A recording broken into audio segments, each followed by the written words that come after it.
네, 매주 월요일에는 신장남매로 여러분들 찾아뵙고 있습니다. 오늘도 어김없이 신인규 변호사, 장유미 변호사 두 분 나오셨습니다. 어서 오십시오. 안녕하세요. 네, 안녕하세요. 잘 지내셨죠? 네, 잘 지내고 있습니다. 아우, 지난주에 비가 너무 많이 와가지고 비 피해는 없으셨죠? 다 도심에 사시니까 혹시 지역 그러니까요. 광주 같은 경우에는 깜짝 놀랐어요. 깜짝 놀랐어요. 네, 정말. 고립되신 분도 보고 예. 이러면 진짜 마음이 안 좋아요. 그리고 캠핑 갔다가 40대 아버님하고 아직 그 실종 상태인데 빨리 수색을 통해서 얼른 찾을 수 있기를 하여간 조심하셔야 됩니다. 네. 이렇게 비 피해가 크고 그리고 또 우리가 기후 위기에 대해서 다 같이 한번 이 지구를 어떻게 해야 될지 그러니까요. 한번 생각을 해봐야 될 것 같다. 그리고 지자체는 그 옹벽 같은 부분 이번에 옹벽이 무너져서 또 돌아가신 분 그러니까요. 생겼거든요. 예. 그러니까 그런 부분도 좀 비 안 올 때 맞습니다. 미리미리 좀 다 네. 개포수를 좀 해놔야 될 것 같습니다. 챙겨야 될 것 같습니다. 꼼꼼하게. 맞습니다. 예. 국민들이 안전하게 살 수 있도록 하는 것은 공직자와 정치인들의 역할입니다. 얼마나 세게 정치를 잘 하느냐, 그리고 공직자들이 얼마나 성의 있게 살피느냐에 따라서 국민의 삶이 완전히 달라진다라는 말씀을 좀 드리면서 저 취재 편의점 항상 함께 해주시는 광고주 분들을 위해서 광고 먼저 소개해 드리도록 하겠습니다. 자, 첫 번째 소개할 광고는 닥터 M 당 N입니다. 식사만 하시면 튀어오르는 혈당. 소비자들이 검증한 괜찮은 제품 뭐 없을까요? 하시면 제가 이 제품 소개해드리겠습니다. 저희들도 마셔요. 취재 편의점 제작진도 함께 하는데 너무 맛있다 일단. 드셔보시니까 어때요? 아니, 저는 제가 정말 딱 좋아하는 맛이고 맞아요. 저도. 녹차는 너무 씁쓸해가지고 이제 뒷맛이 아주 개운하진 않은데 그런 씁쓸한 뒷맛이 없고 깔끔하고 그리고 부담되지 않아요. 제가 커피를 좀 줄이려고 할 때 음료를 마시니까 너무 달아서 잘 못 마시겠는 거예요. 예, 그래서 맞아요. 아니 저도 처음에 왜 디카페인 이런 커피를 마시나 했더니 다 이런 이유더라고. 근데 그걸 대체하기에는 너무 정말 적절한 음료인 것 같습니다. 그러니까요. 예. 자, 커피향님이 비 피해가 너무 커서 마음이 안 좋습니다. 옹벽은 오산시장 징벌해야 합니다. 뭐 이런 의견들 주고 계시는데요. 하여튼 닥터 M당 계속 소개해드리겠습니다. 네이버 후기가 무려 2만 건이 넘습니다. 평점 4.9점이고요. 100% 내돈내산 찐 후기로 평점 4.9점을 받고 있는 닥터 M당 당 N. 완전 강추예요. 진짜. 물부터 차별화 하셨는데요. 이 사장님께서. KCI라고 한국학습지 인용 색인 기관이 있습니다. 이 KCI 학술지에서 효능 실험 연구 논문 등재 및 3만 건이 넘는 후기로 입소문을 타고 있는 건데요.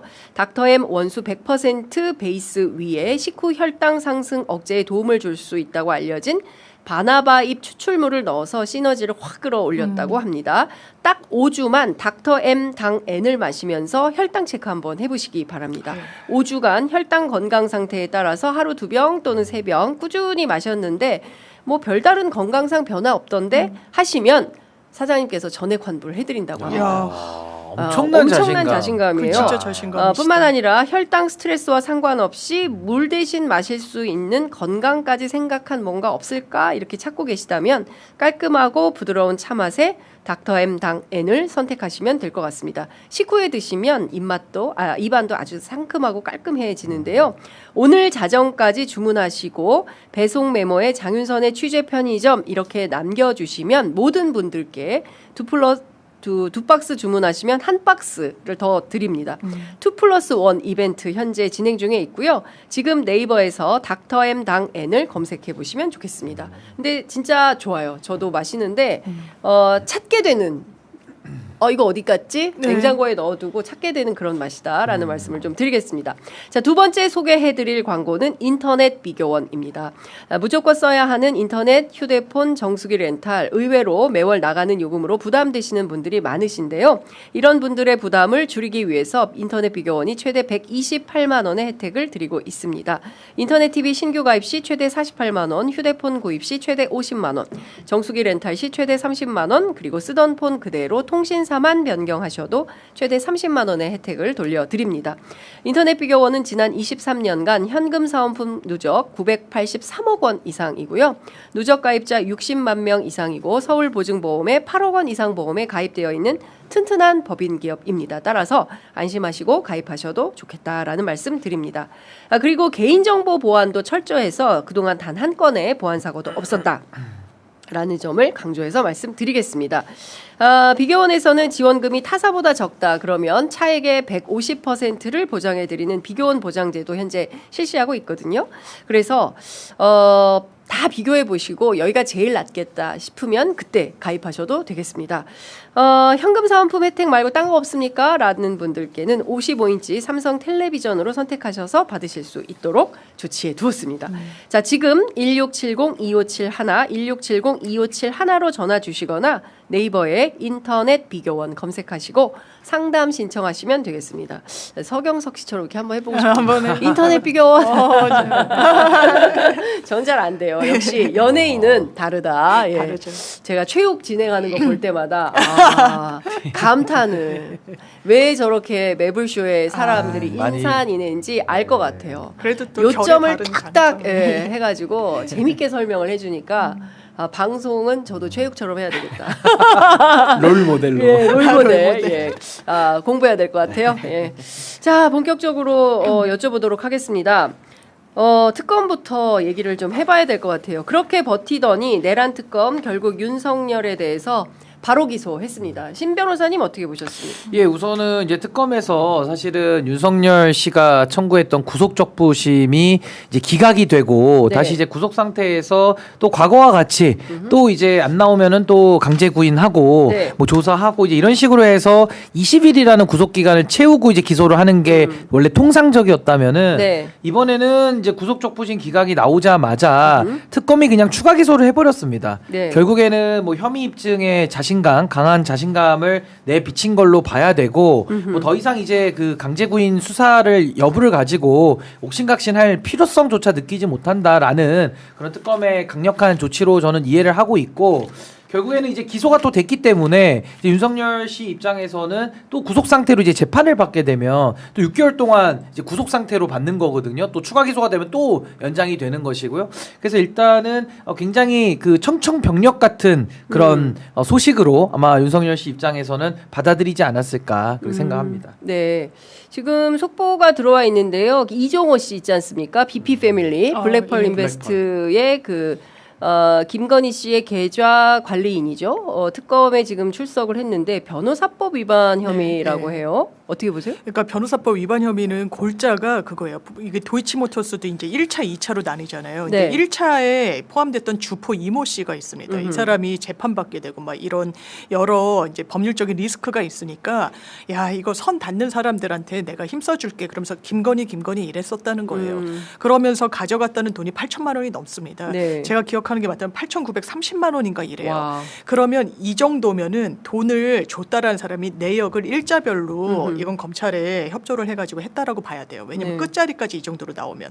그럼 이런 게 변호사법 위반이거든요. 그러니까 뭔가 법률과 관련해서는 포괄적으로 업무를 볼 수 있는 건 우리나라에서 유일한 직종이 변호사입니다. 네. 근데 타 사람이 변호사 자격증이 없는 사람이 이런 업무를 하게 되면 이게 다 변호사법 위반이에요. 그러면서 이 사람한테 돈을 또 뭐라고 했냐. 이거 선이 닿는 사람들한테 그림을 사줘야 될 필요가 있다. 그림 그래도 최소한 2천만 원짜리를 사줘야 되지 않겠냐라고 그러니까. 하면서 받아가가지고 이랬다. 본인은 아니라고 합니다만 대단히 구체적이에요. 그리고 그 당시에 또 재판 이슈가 있었고 이 당사자한테는 그러면 이걸 아니다 뭐다. 아니요. 김건희 이름을 한 번만 거명한 게 아니거든요. 이른바 최상병에서도 뭐 여러 도이치모터스에서는 23억 원을 벌어준 1등 공신 아니겠습니까? 네. 그러니까 다음 수순은 김건희다. 이렇게 보여집니다. 그렇군요. 어쨌든 지금 그 집사 게이트로 이종호 전 대표를 그 민중기 특검 그러니까 김건희 특검팀에서 부른 겁니다. 그러니까 지금 이종호 씨는 김건희 특검도 가야 되는데 제가 보기엔 최혜병 특검도 가야 되거든요. 그렇죠. 네, 그러니까 이 사람들이 여러 군데의 특검을 다 다녀야 되는데 오늘은 지금 민중기 특검, 네. 그 김건희 특검팀에서 불렀다라는 점을 좀 말씀을 좀 드리겠습니다. 이제 그런 사람들이 많아요. 그러니까 특검의 우등생, 장학생들이 있습니다. 3특검을 다 고루 개근하는 사람들. 섭렵해야 되는. 섭렵해야 네. 되는. 뭐 윤석열, 김건희 그렇죠. 마찬가지고. 그렇습니다. 또 조태용 국정원장 이런 사람들도 또 의외로 3특검 거의 그러니까. 다 불려가거든요. 예, 예. 그러니까 지금 이게 뭔가 특검이 3개의 특검이지만은 내용은 또 지금 그 대상자는 동일하기 때문에 네. 사실 그런 좀 특검 장학생들이 앞으로 많이 나올 수밖에 없다라는 예. 생각이 듭니다. 그렇군요. 지금 보면 세 특검 가운데 가장 진도가 빠른 특검은 역시 최혜병 특검인 그렇죠. 것 같아요. 지난 주말 사이에 상당히 많은 내용들이 나왔어요. 그 중에서도 특히 윤석열이 임성근을 빼라고 지시했다라는 내용의 방첩사가 문무대령이 직접 작성한 동양보고 문건까지 나왔습니다. 그렇습니다. 네. 대단히 유의미한 거고요. 네. 지금 이종섭 장관은 나 뭐 경로도 부인하고 지시를 받았다는 사실도 부인했는데 이 경로라는 것도 그래요. 보통은 아니 우리나라 군복무하는 해병이 안전장치 제대로 갖추지 않고 수해복구에 내몰렸다가 사망했어요. 그러면 그 지시를 내린 사람들, 현장에 있던 사람들 조사해가지고 업무상 과실치사죄로 의율하는 게 그냥 이건 법률에 ABC예요. 기본 중에 기본이에요. 그런데 갑자기 이 부분이 수사 브리핑을 하루 앞두고 완전히 뒤틀립니다. 사건이. 그 분기점이 됐던 게 경로예요. 윤석열 전 대통령이 어떻게 임성근이라는 사람을 압니까? 이런 식으로 하면 어느 사단장이 남아나겠다고 왜 화를 냅니까? 이 경로가 유발됐다라고 보여지는 부분이 있죠. 이종호라는 사람이 멋쟁 해병에서 얘기합니다. 나 부위한테 이야기할 거다. 임성근 우리 사람으로 둬야 될 필요가 있어서 사표 쓰지 말라고 그랬다라고 이야기를 해요. 임성근을 어떻게 알았을까요? 이종호 씨라는 사람이. 그냥 그렇죠. 해병대 출신이라 알았을까요? 아니요. 김건희라는 연결고리가 있습니다. 그러면 윤석열한테 누가 그런 인식을 심어줬을 것이냐. 그거는 김건희라는 아주 합리적인 추론에 다다르는 거예요. 누가 경로 유발자였는가와 관련해서. 그런데 지금은 아니다. 모른다 했지만 김태효 차장의 이 진술이 있었죠. 네. 화를 내더라. 2023년 7월 31일 날. 그 비서관들도 동일하게 진술을 합니다. 그런데 이 부분이 물증으로 나온 거예요. 실제로 임성근을 빼라고 VIP가 시켰다라는 방첩사 문건이 나온 거예요. 누가 했습니까? 이 사람들은 명령을 이행했을 뿐인 거죠. 왜 화를 냈는지 이제 윤석열 씨가 육성으로 답변할 때가 온 겁니다. 그러니까요. 어떻게 보세요?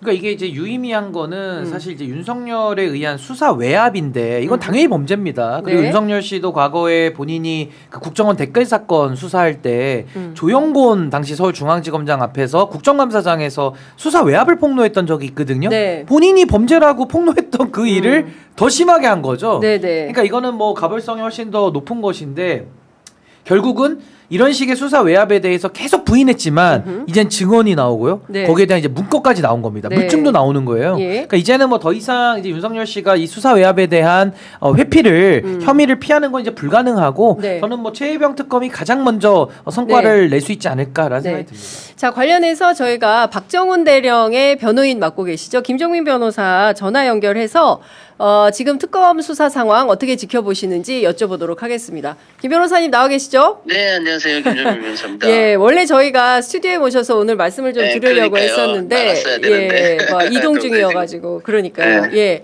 자, 지금 지난주에 특검팀에서 상당히 많은 부분의 사실들을 파악한 걸로 좀 언론 보도로 확인이 좀 되고 있는데요.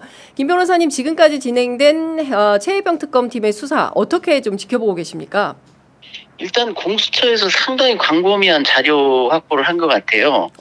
특히 이제 김장환 목사 라인은 예. 저희가 전혀 파악 못했던 의외의 인물이란 말이죠. 네. 그리고 뭐 지금 고석 변호사도 압수수색이 됐고, 예. 오히려 지금 이 막상 뚜껑을 열어보니까 이종호, 송호정 라인은 부차적으로 좀 이렇게 밀리고, 김장환 목사랄지, 네. 뭐 고석 변호사랄지 이분들이 더 지금 주목받고 있는 것 같아서 네. 상당히 좀 충격적이죠. 김장환 목사 라인은 전혀 예상 못했는데. 네. 그러니까 사실 이제 임성근 사단장을 도대체 누가 왜 빼라고 한 거냐, 그 8명의 혐의자를 특정했을 때 말이죠. 네. 근데 그 방첩사 문무대령이 작성한 동양보고 문건에는 윤석열이 임성근을 빼라고 지시했다라는 내용이 실제로 나온다는 거 아닙니까? 그게 그러니까 자기의 평가인지 판단이지 아니면 뚜렷한 증거가 있는지는 모르겠는데, 예. 근데 일선 방첩 부대장이 대통령을 거론하는 게 쉬운 문제는 아닐 거란 말이죠. 그렇죠. 그래서 대령인데. 뭔가 예. 명확한 증거가 있지 않나. 김기한 사령관의 전원만 가지고 썼을 것 같지는 않고, 네. 뭔가 추가적인 정보가 있지 않나 그런 생각이 듭니다. 네. 당시에 사실은 작년에도 김계환 사령관하고 그 문무대령 간에 이제 그 통화한 녹취록이 네. 그 공수처 수사로 드러나지 않았습니까? 뭐 3번째 예. 내부자다. 이 문무대령이, 그러니까 VIP 예. 경로서를 들었던. 예. 이제 그런 걸로 이미 이제 언론에 보도가 나기도 했었는데, 그거 말고 이 문무대령이 사실로 적시할 만한 추가 내용이 뭔가 있었던 거 아니냐. 그게 뭔지는 잘 모르겠지만. 그렇죠. 당시 상황을 추론해 보면 굉장히 그 방첩부대 해병사 지원 방첩부대도 굉장히 거기에 집중했을 거다. 대통령 얘기가 나오고 해병대가 지금 전체가 그냥 폭풍 속으로 휘말려갔기 때문에 굉장히 예민하게 정보 라인을 총동원해서 그 연유랄지 경과랄지를 추적 보고하는 거 아니냐. 그래서 이제 제가 제보 받기는 그 종교계를 통한 로비 이 부분에 대해서도 방첩사가 포착해서 그 방첩부대가 보고를 했다. 뭐 이런 내용도 있더라고요. 그러니까 이 방첩부대 동향 보고는 상당히 장기간에 걸쳐서 상당히 다양한 관점에 대해 최선을 다해서 수집한 정보를 가지고 보고하고 있을 거니까 상당히 정확할 거라고 봅니다. 그렇군요. 그 말씀 주신 대로 이 종교 로비 있지 않습니까? 근데 임성근 사단장은 어제 뭐 그 본인의 그 카페에 글을 올려가지고 전혀 사실이 아니다. 뭐 이제 이런 주장을 하고 있어요. 어떤 거라고요? 그러니까 그 임성근 사단장이 카페 전혀 사실이 아니다. 전혀 사실이 아니다. 사실이 그렇게 구명 로비를 한 적도 없고. 그런 생각도 하지도 않았고 2023년 8월 2일 날 그 백땡땡 목사 그 군목이죠. 이 목사 백명규. 백명 이름 얘기해도 돼요? 뭐 이미 나왔잖아요. 이 백명규 목사하고 통화한 것도 사실은 그냥 뭐 그 무슨 그 교회 관련된 거지 이거 뭐 로비하고는 상관없다 이런 주장하거든요. 그건 이제 백명규 목사하고도 진술이 엇갈려요. 왜냐하면 당시 백명규 목사가 매년 7월 31일 날 이첩 보류된 직후거든요. 이첩이 보류되니까 사단장으로서 임성근 사단장도 놀랄 일이잖아요. 좋은 일이긴 하지만 본인 입장에서 또 예상 못했던 놀랄 일이니까 누군가한테 전달도 하고 뭐 어떻게 된 일인지 뭐 알아도 보고 할 거 아닙니까? 그런데 전혀 그런 통화 놓고 곧바로 그 해병 1사단 그 소속의 그 군종 목사하고 통화를 꽤 길게 한다고요. 4분 넘게. 그래서 저희는 오래전부터 그걸 포착하고 있었는데 목사님은 너무 생뚱맞잖아요. 그래서 뭐지 하고 그냥 지나가는 얘기 뭐로 그냥 흘려들었단 말이죠. 근데 백명규 목사 얘기는 뭐냐면 자기가 변명을 그렇게 합니다. 당시 해병대가 1사단이 굉장히 어려웠기 때문에 심리적으로 다들 위로도 많이 해주고 이런 얘기였다. 그래서 전화를 많이 했다 이거거든요. 그러니까 교회 관련된 얘기는 최소 아니다라는 것을 백 목사님 인정하신 거예요. 왜냐하면 위로를 내가 많이 해주는 과정에서 전화를 받았다. 그런 얘기가 있고요.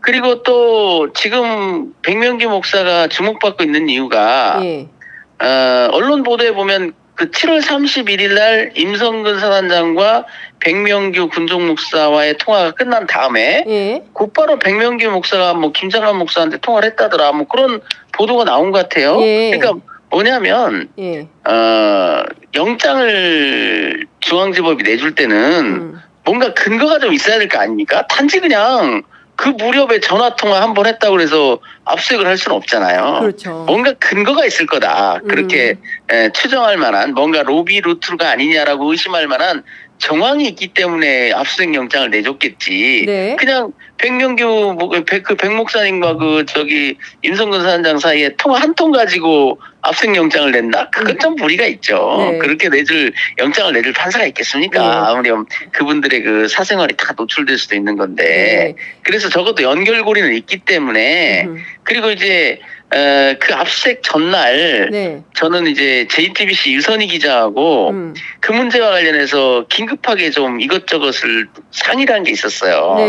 갑자기 김장한 목사가 나오고 그래서 제가 이제 그러면 군종 목사 그분도 가벼이 볼 일이 아니다 뭐 이러면서 뭐 또 그 고속 변호사의 등장 시점이 어디로 봐야 되느냐 뭐 이런 얘기들을 좀 쭉 하면서 이제 파악한 내용들이 있거든요. 그러니까 그 김장한 목사님은 상당히 그분들 사이에서는 알려진 바 다 아는 분이고 뭐 이런 얘기들 또 뭐 이런 얘기들이 상당히 그동안 처음 나오지도 않았던 얘기들이 물어보니까 나오더라고요 이게. 그러면 김장한 목사가 임성근 구명 로비의 핵심이다.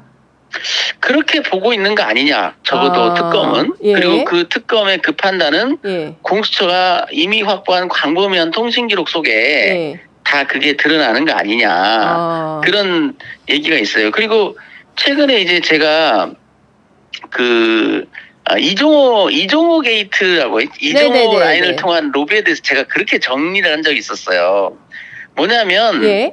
여러 가지 정황으로 보면 이종호 씨의 8월 9일 날 통화는 믿을만한데 이종호 씨 라인을 통한 구명만으로 이게 되지는 않았을 거다.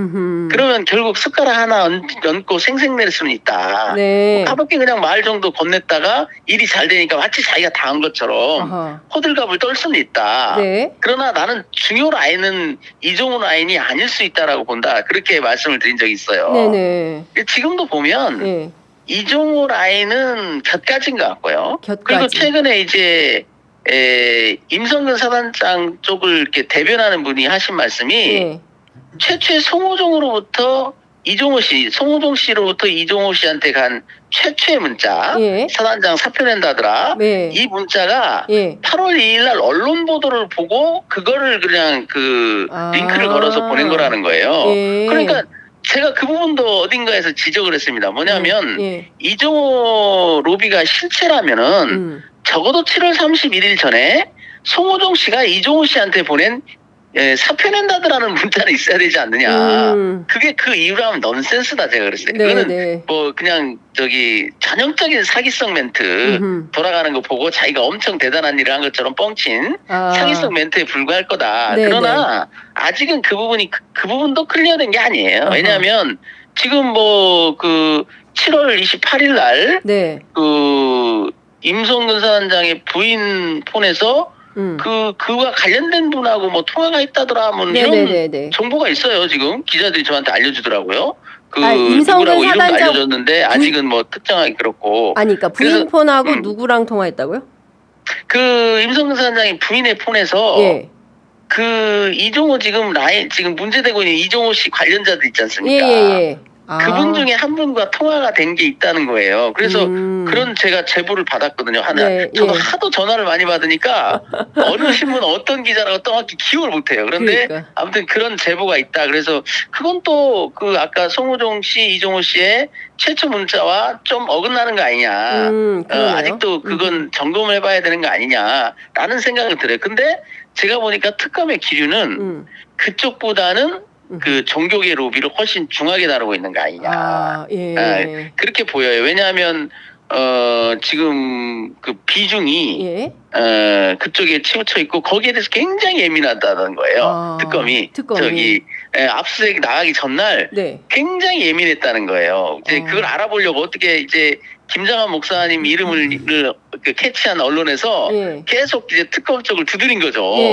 그랬더니 굉장히 예민하다. 다른 때는 뭐 그냥 그거 확인을 구하면 특별한 일 없으면 확인해 줬는데 그날은 굉장히 예민하고 어디서 들었냐 제발 얘기하지 마라 내일 간다 이러더라는 거예요. 미리 공개되면 큰일 난다. 우리 수사 펑크 난다 이러면서 굉장히 예민하더라는 거였거든요.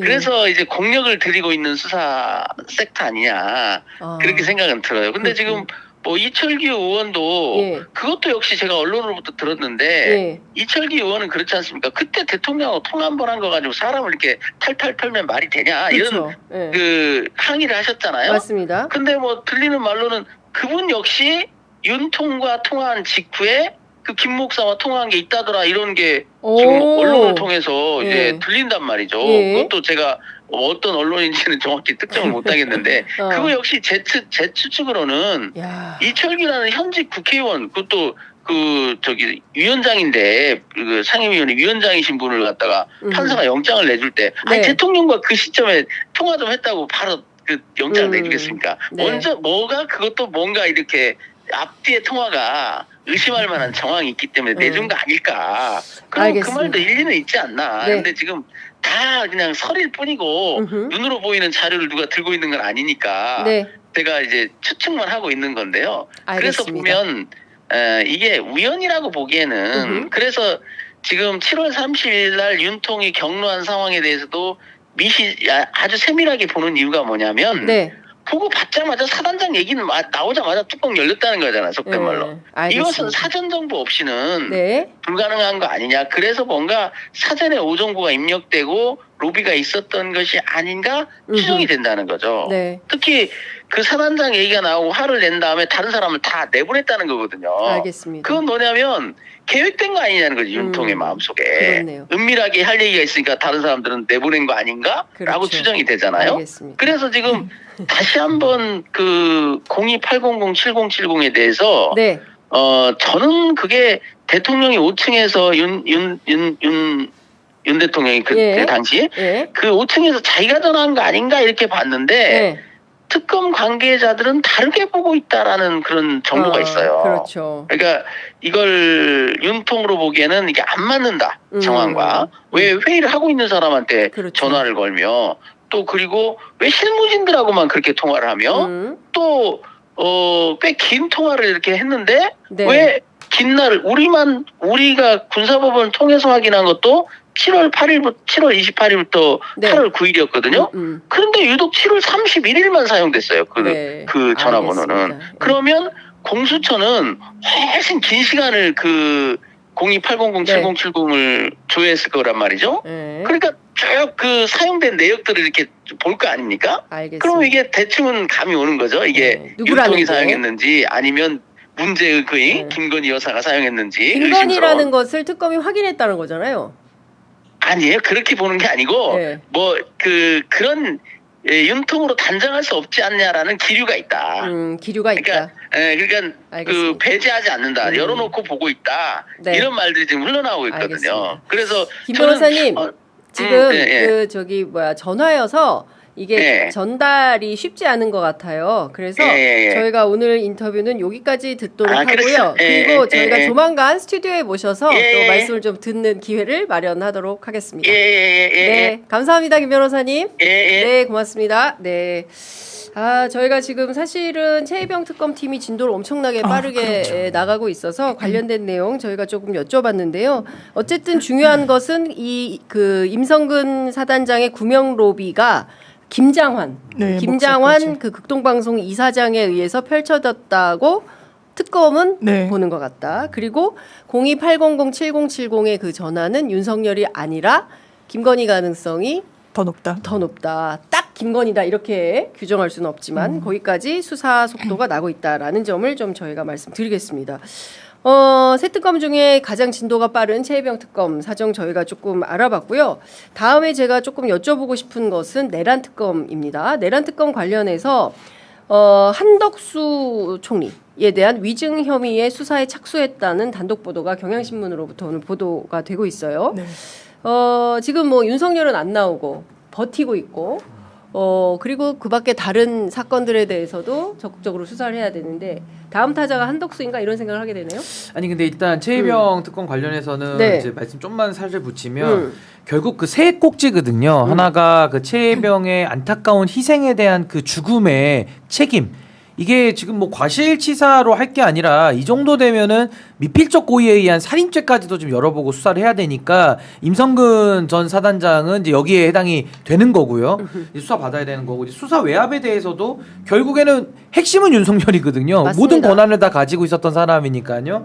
그리고 또 하나가 이제 구병 로비 쪽이 그 동안에는 좀 안개 속에 있었던 건데 이쯤 되면은 뭐 이종호 라인이냐 아니면 임성근의 배우자가 그 김건희의 측근 쪽으로 간 것이냐 아니면 지금 얘기 나오는 대로 교계 그러니까 김장환 극동방송 이사장 목사라든지 아니 이영훈 순복음교회 목사 이런 쪽으로 해서 지금 간 거 아니냐. 네. 근데 제가 이번에 최혜병 특검을 굉장히 칭찬해드리고 싶은 부분은 이 교회 관련돼 가지고 사실 대형 교회 굉장히 수사하기 만만치 않거든요. 어렵죠. 어려운 일입니다. 이거 기존의 검찰이면 못할 일입니다. 근데 특검이 굉장한 용기를 냈고 또 수사의 단서들을 가지고 지금 들어가는 거기 때문에 저는 이거는 국민들께서 응원을 좀 많이 해주셔야 된다 이런 생각이 들고요.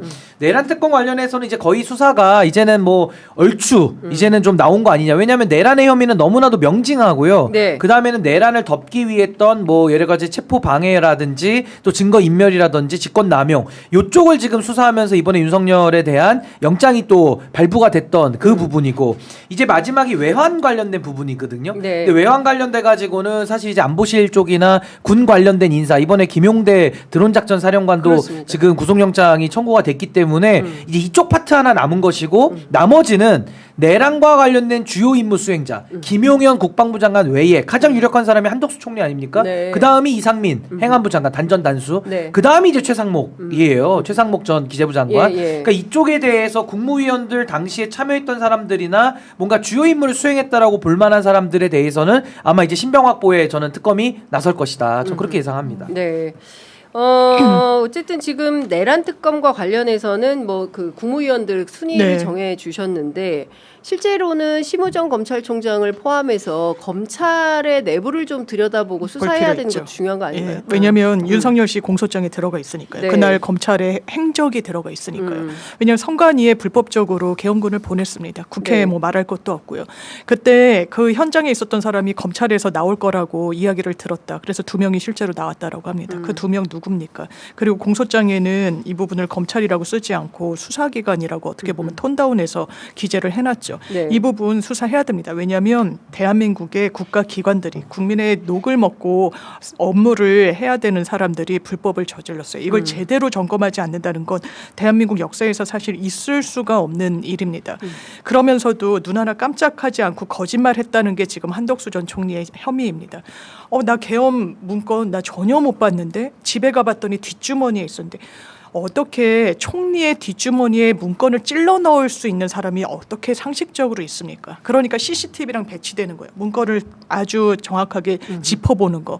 그래서 조태열 전 국정원장, 뭐 김영호 통일부 장관 이를 불러서 물었다는 게 그 당시에 한덕수가 어떻게 했냐, 행적이 어땠냐, 국무회의 전후로의 행동이 어땠냐라는 거예요. 이거는 단순 위증이 아니에요. 국민 앞에, 역사 앞에, 그리고 선출된 국회의원들 앞에서 거짓말한 겁니다. 위증을 했다는 부분 그냥 넘어갈 수 없는 부분이고 네. 지금 김기한 사령관 같은 경우에도 모해 위증으로 영장까지 청구를 했던 거예요. 이게 비난 가능성이 매우 높거든요. 사법 질서를 교란시키는 거거든요. 대단히 중요한 분기점에 진실을 강제로 얘기하지 못하더라도 그런 지위 그리고 평생 본인이 대한민국으로부터 수혜를 입었다는 그 지위를 인지한다면 진실을 그때라도 이야기했어야죠. 그런데 거짓말한 거예요. 대단히 나쁩니다. 이 부분과 관련해서는 인신 확보에 나설 수도 있는 거고요. 어허. 지금 국무위원만 있습니까? 추경호, 나경원, 그러니까. 윤요한 통화했어요. 교란을 했다라는 혐의입니다. 내란에 방조했다는 혐의예요. 여기에 대해서 단죄하는 게 이게 정치 탄압입니까? 국민의힘은 정신 차려야 될 겁니다. 그러니까요. 네. 저희가 이제 좀 이따가 이제 국민의힘 얘기를 해봐야 되는데 어쨌든 김영호 통일부 장관이 본인이 갔을 때 김용현, 이상민, 박성재, 조태열은 이미 대통령실에 모여 있었다라는 거예요. 그러니까 이 사람들은 자기보다는 더 범죄 혐의가 위중하다. 뭐 이걸 강조하려고 한 건지는 모르겠지만 당일 국무회의 과정에서 어떤 일들이 있었는지 그리고 이제 한덕수를 포함해서 최상목까지 전체를 다 드러내서 국무회의의 문제점들을 다 수사를 하지 않을까라는 생각이 좀 듭니다. 그러니까 이게 지금 내란 공범 수사인데 네. 결국 한덕수 전 총리 같은 경우는 위증도 지금 문제지만은 그동안에 권한대행하면서 너무 이상한 행동을 너무 많이 했어요. 그렇죠. 그러니까 소위 말해서 임명해야 될 책무는 하지 않고 또 하지 말아야 될 이완규 당시 법제처장 그렇죠. 지명은 또 해버리고 맞습니다. 뭐 그 외에도 어마어마한 일들을 많이 벌려놨기 때문에 이 내란 진압을 또 추가로 지연시킬 책임도 있거든요. 네. 그러니까 거기와 관련된 여러 가지 그 범법 사항들도 아마 수사 대상으로 또 올라올 것 같습니다. 그렇습니다. 그러니까 지금 보면 최혜병 특검은 구명 로비, 임성근 구명 네. 로비에 포커스를 맞추고 여기에 이제 종교계 특히 기독교, 네. 극우 기독교의 뭐라고 해야 됩니까? 원로 거두죠. 거두라고 해야 돼요. 김장환을 김장환 목사는 그 네. 영향력이 거의 뭐 개신교 지금 나이 연세도 한 90 91 입니다. 정도 네, 되시는 걸로 알고 있는데 하여튼 기독교계에서는 어마어마한 기득권이고 어마어마한 그 소위 말하는 뿌리를 갖고 있는 사람이죠. 그러니까 네. 그래서 수사하기가 어렵다는 건데 그러니까. 아니 뭐 지금도 어처구니 없는 얘기를 하잖아요. 뭐 기도해 준 게 뭐가 잘못이냐? 네. 기도해 준 게 잘못이라고 얘기한 적이 없고 네. 구명 로비에 관여가 되면 그게 그렇지. 범죄가 되는 거예요. 그러니까 맞습니다. 엉뚱한 얘기를 지금 하고 계시기 때문에 저는 특검이 이번에 더 큰 용기를 내서 전 네. 진실을 밝혀야 명확하게 끝까지 밝혀야 된다. 네. 어떤 외압에도 저는 굴해선 안 된다 네. 이렇게 봅니다. 이명현 특검팀이 기죽지 마라. 예. 응원을 또 해야죠. 이 응원을 해야 됩니다. 기죽어서 대충 여기에서 뭉개고 이러면 안 되고 네, 네. 굉장히 예민하게 반응을 하셨다는 거잖아요. 김정민 변호사에 따르면. 그래서 여기서 가속도를 내야 된다. 그래서 뿌리를 뽑아야 된다. 그게 국민이 특검에게 그렇습니다. 요구한 명령이다. 국민의 명령을 잊지 말아야 된다라는 생각이 좀 들고 지금 김건희 특검은 돈을 찾고 있지 않습니까? 거기도 네. 이제 통일교도 하고 네, 있고, 통일교도 하고 있고 그리고 이 건진과 누굽니까? 저 권성동과 이철규와 이렇게 수상쩍죠. 쭉 연결이 네. 돼 있어요. 그리고 지난 금요일에 압수수색도 대대적으로 진행이 됐습니다. 물론 이철규, 권성동 무슨 전화 한 통 하나 한 거 가지고 나를 갖다가 이렇게 엮으려고 하느냐라는 식의 태도예요. 한번 그거는 좀 기다려보면 알 일이겠죠. 이철규, 권성동 그 둘의 말처럼 네. 뭐 별거 아닌데 왜 호들갑이야, 왜 탄압해라고 하는 것이 맞을지 아니면 어마어마한 비리가 그 안에 있을지 전 후자로 확신하거든요. 후자. 아니 그동안에 윤핵관들이 무슨 짓을 했습니까? 이 나라가 골마서 썩어서 터지기 일보 직전까지 끌어온 장본인들 아닙니까? 뭐 권성동 그 의원은요. 네. 지금 김건희 특검에서 수사하는 그것만 가지고 연결돼 있지 않을 겁니다. 이제 통일교라든지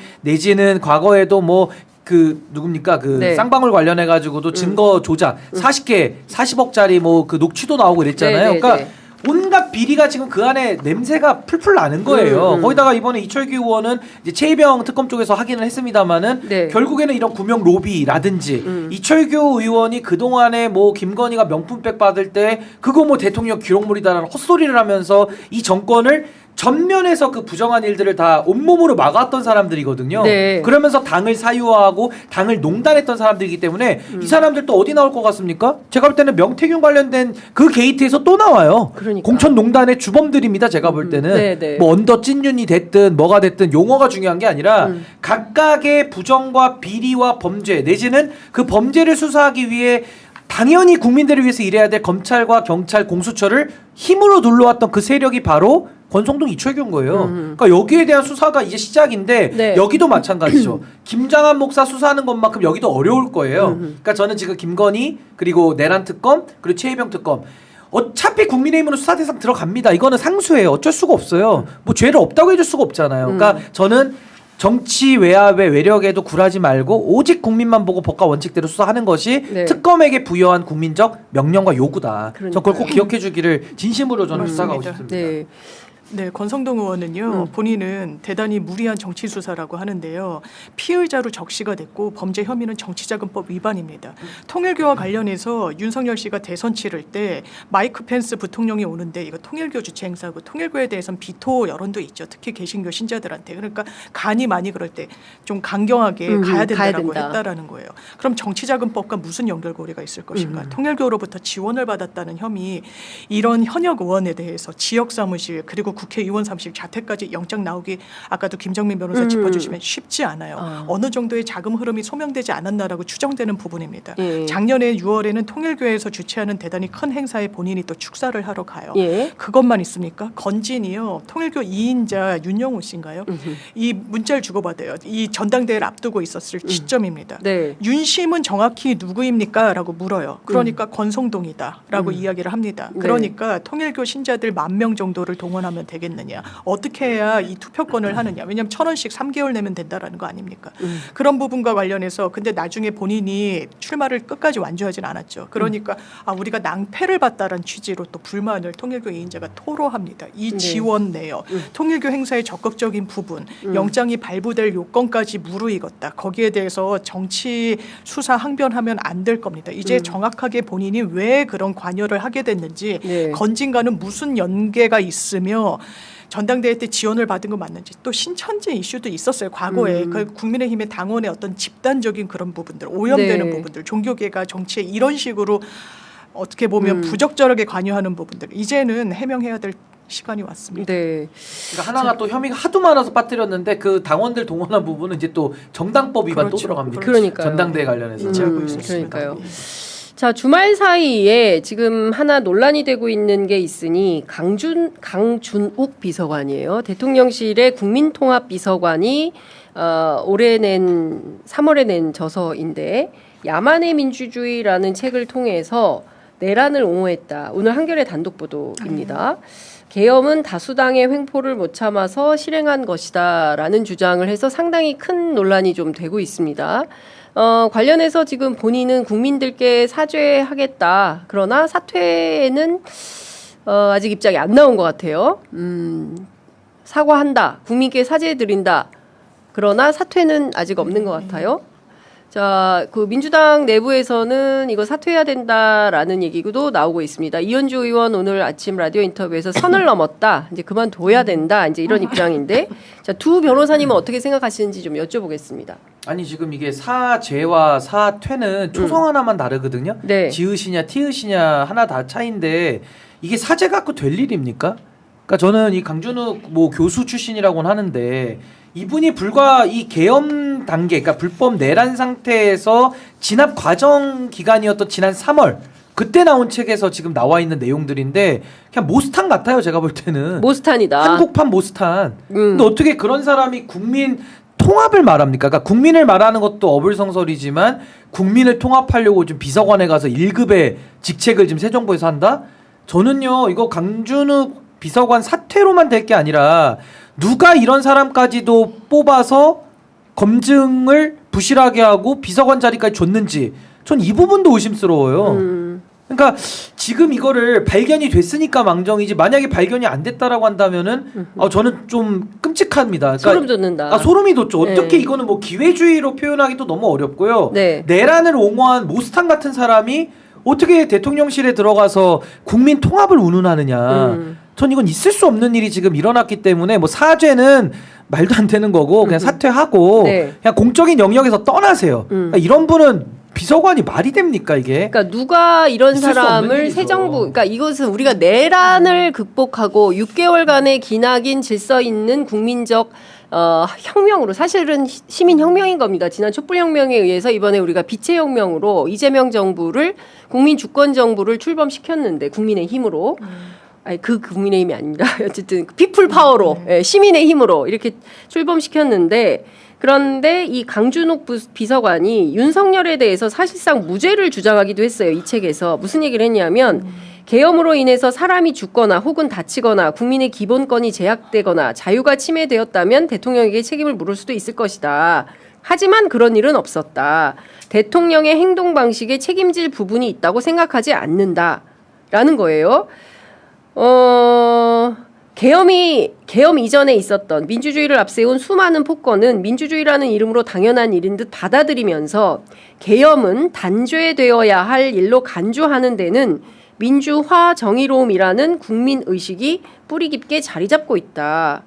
어떻게 생각하세요, 장 변호사님? 그러니까 100번 양보해서 국민통합 비서관이니까 이제 보수 진영에서 원래 활동했던 사람 아닙니까? 그래서 네. 그런 사람들 중에 물색을 해서 적임자를 하는 것 만약에 그런 선에서 거쳤다면은 거기까지는 전 동의가 돼요. 그런데 이현주 의원이 이야기한 것처럼 선을 넘은 거예요. 이게 계엄에 대해서 반대 목소리를 내는 국민들이 민주화 의식에 젖어서 그렇다는 취지로 민주화를 대단히 폄훼하고 네. 또 민주당을 빨갱이라고 이야기하기도 했었고 그러니까 사상적인 부분에서 특히 국민통합 비서관으로서의 적임자라고 보기는 어렵고 더 놀라운 거는 모르겠습니다. 이제 검증 과정에서 뭐 책, 저서 하나하나까지 다 못 볼 수 있다고 저는 생각해요. 그러면 그 직을 제안받았을 때 본인의 이 내적 갈등이 과연 없었을 것인가라는 생각이 돼요. 이걸 언젠가는 드러나 있는 거고 객관적으로 다 나와 있는 부분과 관련해 가지고 이걸 왜 수락했을까? 근데 지금이라도 이 부분은 단순히 지지층을 계속 결집하기 위한 그런 의도가 아니라 정말 국민 통합에는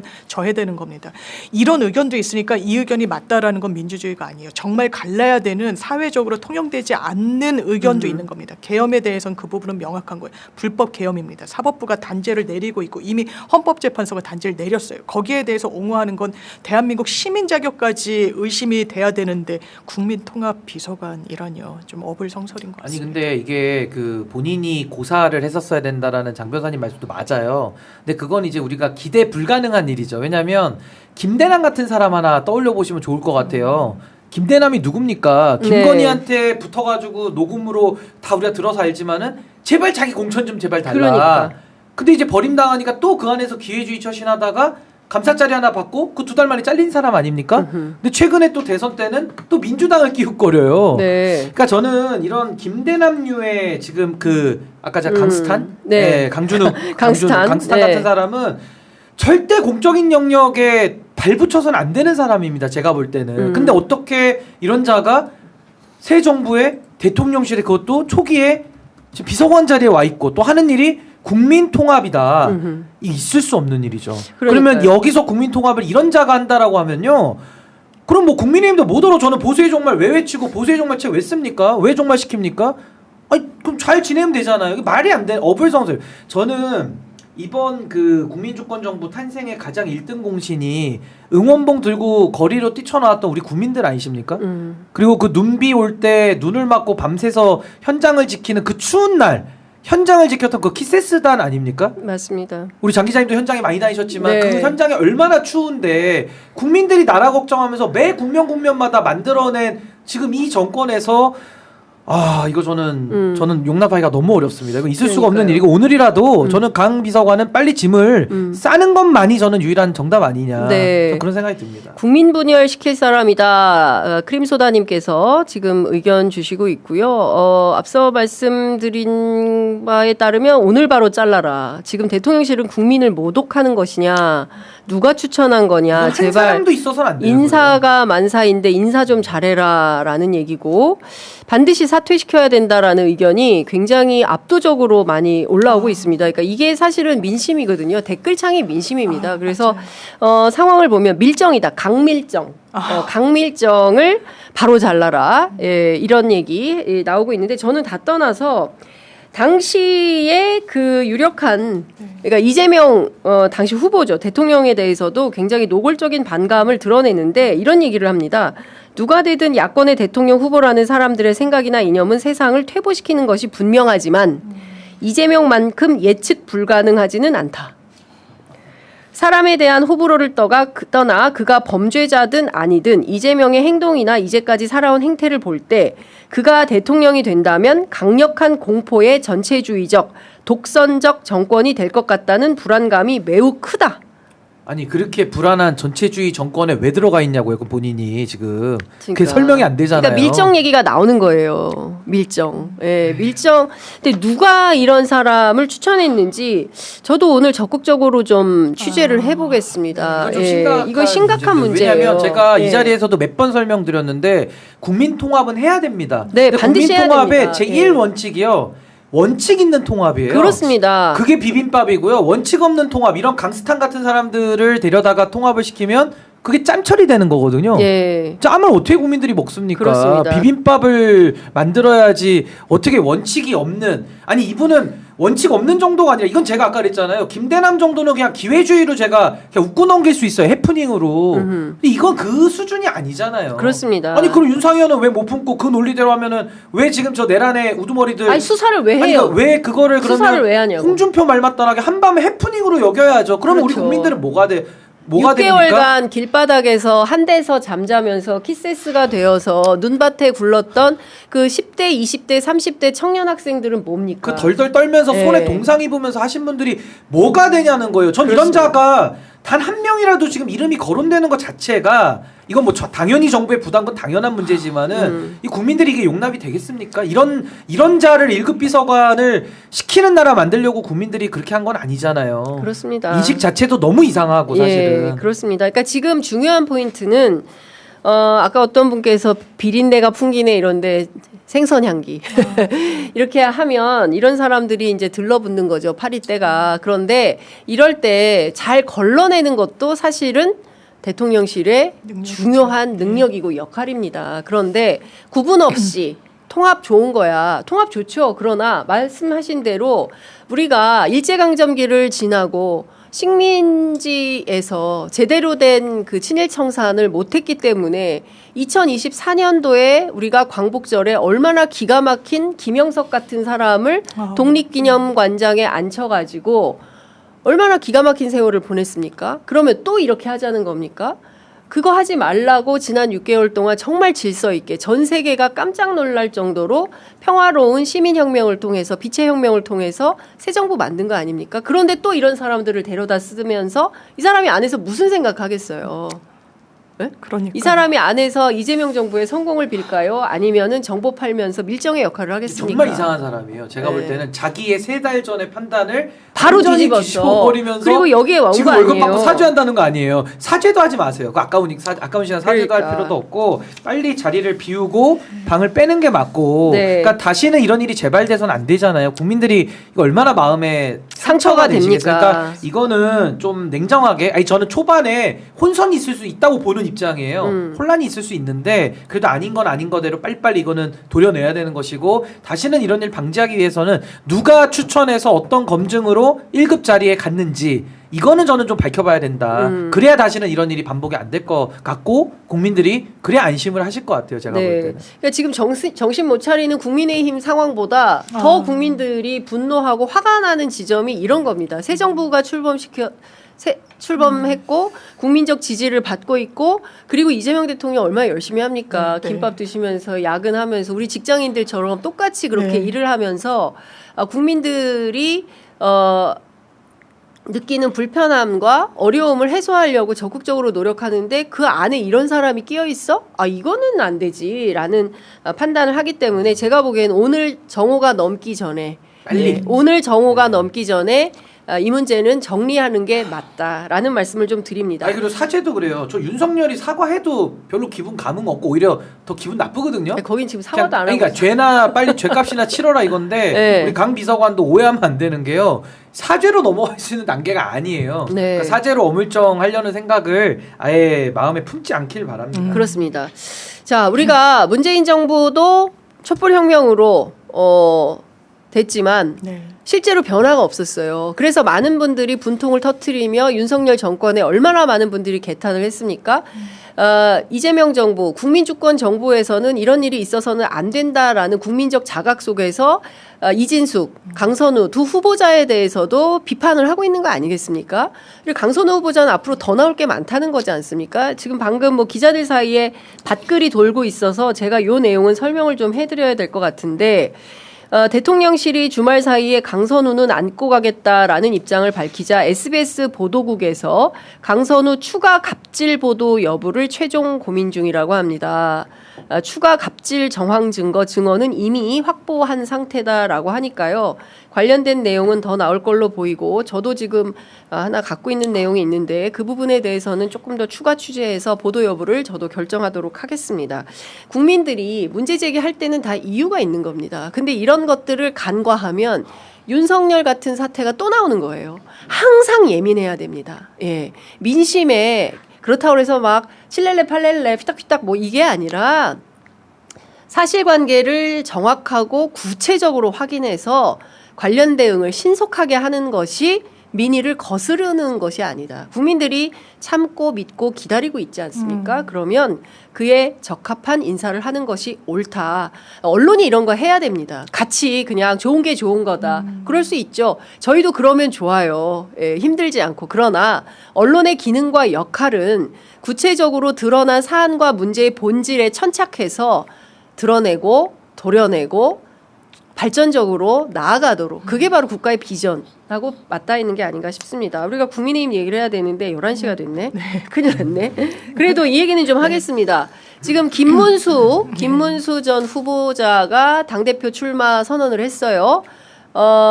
전한길 네. 안고 간다라는 거예요. 네. 어떻게 보십니까? 당원 당규에도 입당 심사할 수 있도록 돼 있고 혁신이랑 완전 배치돼요. 혁신을 띄웠다는 진정성이 정말 1이라도 있다면요. 네.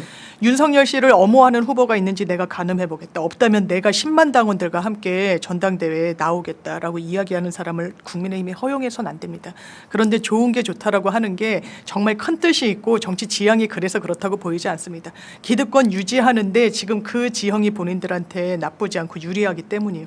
그 선택을 하는 걸 국민들이 모를 거라고 생각해서는 안 됩니다. 전한길 씨 국민의힘이 정말 눈 있고 귀 있는 자는 배척하는 게 맞습니다. 사람이 싫어서가 아니에요. 그 사람이 걸어왔던 그 행적이 국민의힘에 정말 그야말로 해당 행위가 되기 때문인데 그럴 수 있는 의지와 능력이 있는지 의문입니다. 네. 어떻게 보세요? 그냥 이제 국민의힘은 뭐 안철수 의원이 의사다 보니까 이제 코마 상태다 이렇게 진단을 했다가 이제 본인이 오히려 쫓겨나는 그런 모양새였는데 이 코마 상태가 아니라 사실상 사망 상태죠.